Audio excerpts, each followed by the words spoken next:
Can you promote this pawn? White is winning here, but you must find the best moves. And first off, although you have two pawns here that you can push immediately, pushing either is not going to work. First, if you try pushing your b pawn here, then black has rook to b6 check immediately, forking your king and your pawn, you move over, they capture, and pretty soon they will play rook g7, and when they get the rook in front of your g pawn, simply you will never ever be able to promote it, so this is not going to be winning. Similar thing happens if you try pushing your g pawn first, black captures on b6 with a check, you move over, and then they can play a move like e5, quickly move the rook in front of your pawn. Once again here, you are not going to be promoting. So, pushing either of your pawns first is not going to work, but what you can do here is try and defend your b pawn because it is the biggest asset you have. You are only 2 squares away from promoting it. The only way that you can actually defend it in time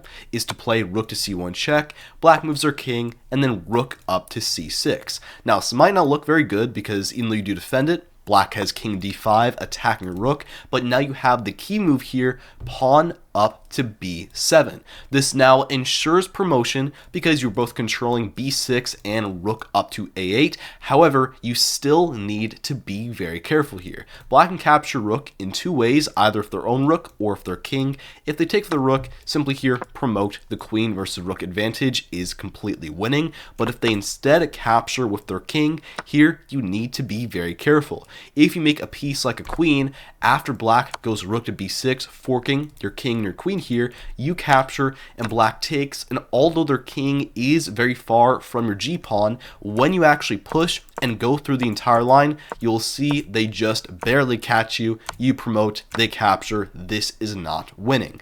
That's why the only win move here is still promoting, but not to a queen, to a knight. That way you get this fork, black moves their king, you capture, they recapture, and now we have the exact same position, but instead of being on b6, black's king is on a6, and that 1 square of difference makes it so when you go through that exact same line, this time you promote before they can reach you, you're up a queen, and you are now completely winning.